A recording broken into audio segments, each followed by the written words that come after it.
Hello everybody, thank you for watching. This is our 7.9 mole to volume calculations presentation. In this video, you're going to learn how to calculate volume of a mole of any substance.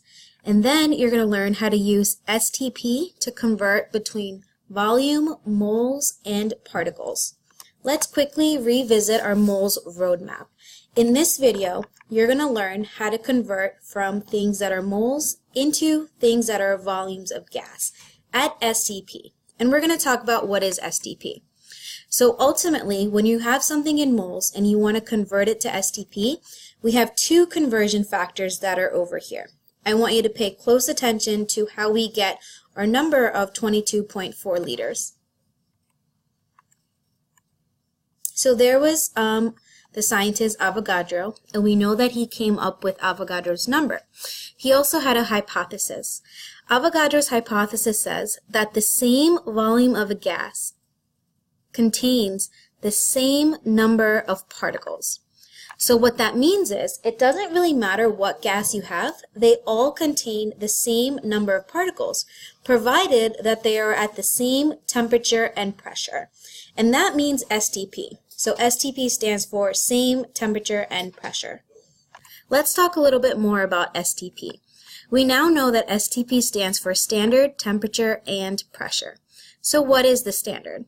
A volume of gas and temperature are usually measured at STP.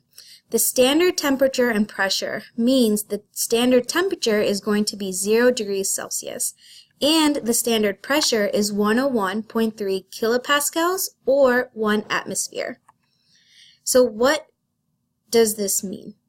At STP, 1 mole, which we now know is 6.02 times 10 to the 23rd representative particles, at any gas occupies a volume of 22.4 liters. So we have a conversion factor here. So 1 mole equals 22.4 liters of any gas at STP. So going back to our moles roadmap, we know where this number comes from now. Because STP, standard temperature and pressure, we know that 1 mole of any type of gas is going to occupy a space of 22.4 liters. So if you have something in a volume of gas, you can use this conversion factor to convert to moles. Or if you have something in moles, you can use this conversion factor to convert to volumes of a gas. Let's try our first example problem. So it says determine the volume in liters of 0.60 moles of SO2 gas at STP. So we know, looking at the moles roadmap, we have something that is in moles right now, and we want to calculate volume. So we're going to go this way on the moles roadmap. We know that 1 mole equals 22.4 liters, so we can start with 0.60 moles and use this conversion factor where moles are going to cancel and our answer is going to end up in volume, which is liters. Liters is a type of volume. When you do that, you're going to get an answer of 13.44 liters. We know that we need to check for sig figs. So we have 2 sig figs here. Therefore, we need to change our answer to also have 2 sig figs. Let's try another example problem. Example 2 says, how many moles of helium at STP will fit into a 39.6 liter container? So right now, we are starting with something that is in a unit of volume. We have 39.6 liters, which is volume, and it tells us that it's at STP. So we want to figure out how many moles of helium this is. So we need to go this way on our moles roadmap. We know that 1 mole equals 22.4 liters. So we can start with 39.6 liters of helium. We want liters to cancel, so we're going to put 22.4 liters at the bottom, and that's going to cancel with liters of helium, and our answer is now going to be in moles of helium. And that's what we want. When you do the math, you can see that you're going to get an answer of 1.768 moles of helium, but we need to check for sig figs. We want our answer to have 3 sig figs. So we can change our answer to 1.77 moles of helium, and therefore that's going to be your final answer. Let's try another example problem. Here it says you have 2.5 liters of chlorine gas at STP. You want to figure out how much would it weigh in grams.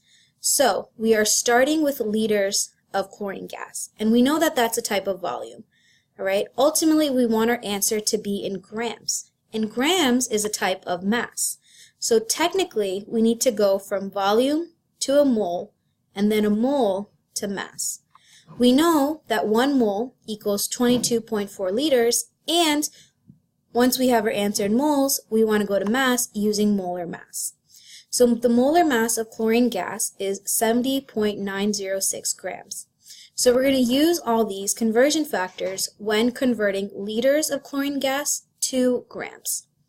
So we first want to go from volume to mole. So what we're going to do is we're going to cancel out liters of chlorine gas by using the conversion factor 1 mole equals 22.4 liters. Once we do that, right now our answer is in moles of chlorine gas. Then what we're going to do is we're going to go from moles to mass, and we need to use the molar mass of chlorine. So we're going to put the molar mass of chlorine gas at the top, and our moles of chlorine are going to cancel.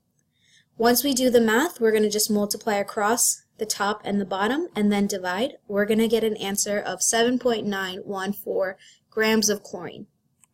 Then we want to just lastly check for sig figs. We have 2 sig figs originally, so therefore we can change our answer to also have 2 sig figs. When you do that, you're going to get an answer of 7.9 grams of chlorine. What I want you to do now is try these 4 example problems and see if you're able to use the moles world map to calculate from moles to volume to grams to different particles. And that concludes our video for today. Thank you for watching.